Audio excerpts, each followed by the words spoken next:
Kemarin saya mendapat pertanyaan dari seorang pembaca Diswe, seorang yang bergerak di bidang perminyakan.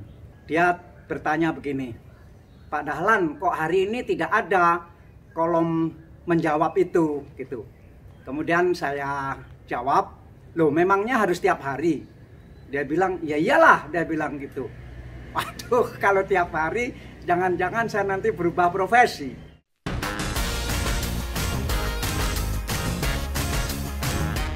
Tapi tidak tahulah, terserah bagaimana kemauan pembaca saja. Yang jelas saya akan menjawab hari ini pertanyaan tentang hepatitis. Rupanya pembaca ini tahu bahwa saya dulu penderita hepatitis B yang berkembang menjadi sirosis, berkembang lagi menjadi kanker hati, dan ketika menjadi kanker hati itu badan saya sampai bengkak karena darah tidak bisa masuk ke dalam hati saya, sehingga darah mengalir kemana-mana, termasuk menjadi apa yang disebut varises di esofagus.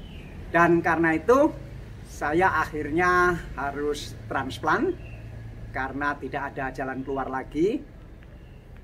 Liver saya sudah penuh dengan kanker sehingga tidak bisa dipotong, tidak bisa diapa-apakan, harus diganti.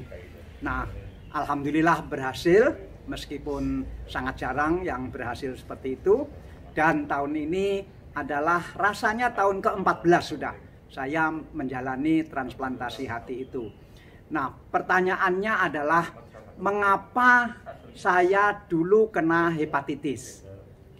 Tentu dugaan saya karena waktu bayi saya kan tidak menjalani imunisasi, tidak diimunisasi hepatitis. Karena waktu saya bayi itu saya di desa sekali, di pelosok sekali, kata hepatitis tidak pernah didengar, kata vaksinasi tidak pernah didengar, dan segala macam kedokteran tidak ada yang tahu. Karena itu tidak pernah suntik imunisasi hepatitis B. Nah, dan lantas saya jadi wartawan, aktivis mahasiswa, kemudian wartawan yang tidak punya waktu untuk memikirkan kesehatan. Tahu-tahu saya sudah kena hepatitis. Seandainya saya tahu agak awal-awal dulu, mungkin biarpun sudah dewasa, saya akan menjalani vaksinasi hepatitis B itu. Tetapi itu yang tidak saya lakukan. Itu kesalahan saya.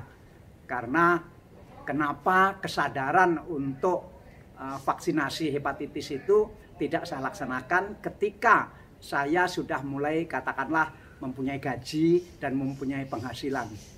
Dan kenapa saya tidak terpikir apakah saya dulu diimunisasi ya? Kenapa tidak ada pertanyaan itu di saya? Itulah bagian dari kesalahan saya. Tetapi intinya sekarang mestinya tidak ada lagi yang kena hepatitis karena semua bayi sudah diimunisasi. Tetapi bagi yang sudah terlanjur kena hepatitis, mungkin dulu juga tidak vaksinasi, maka apa yang harus dilakukan? Sampai hari ini belum ada obat yang bisa menyembuhkan hepatitis B itu. Saya bukan dokter, tetapi karena saya mengalami itu, saya terus mempelajari bidang ini dan banyak bertanya kepada dokter.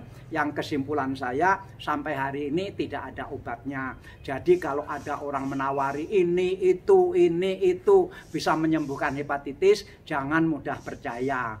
Nah, kemudian apa yang harus dilakukan? Yang harus dilakukan adalah menjaga hati, menjaga liver. Jangan sampai liver Anda yang kena hepatitis bebannya terlalu berat. Nah, beban yang berat itu misalnya apa? Terutama dari makanan dan minuman. Jangan misalnya memakan makanan yang berlemak, daging tapi memilih lemaknya. Saya dulu juga begitu. Kalau makan sate, saya dulu bagian yang paling saya sukai adalah lemaknya karena itu yang paling enak. Dan ternyata itu salah besar. Jadi bagi yang kena hepatitis B, jaga makanan sebaik-baiknya, jaga minuman. Jangan minum minuman yang di botol. Jangan minum minuman yang ada pengawetnya. Jangan makan sate terutama karena ada arang di dagingnya itu. Nah, itu membuat liver bekerja sangat keras dan belum tentu livernya kuat. Nah, intinya bagi yang sudah kena hepatitis B, jaga diri lebih baik. Jaga diri itu makannya terkontrol, minumnya terkontrol, dan istirahatnya terkontrol.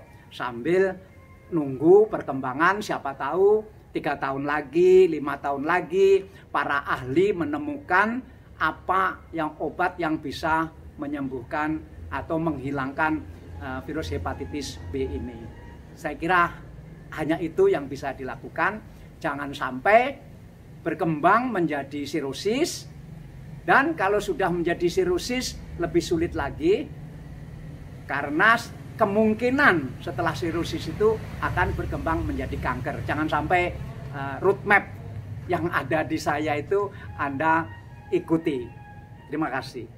Apakah perang dagang dan sengketa antara Tiongkok dan Amerika ini akan menjadi perang beneran dalam pengertian perang senjata?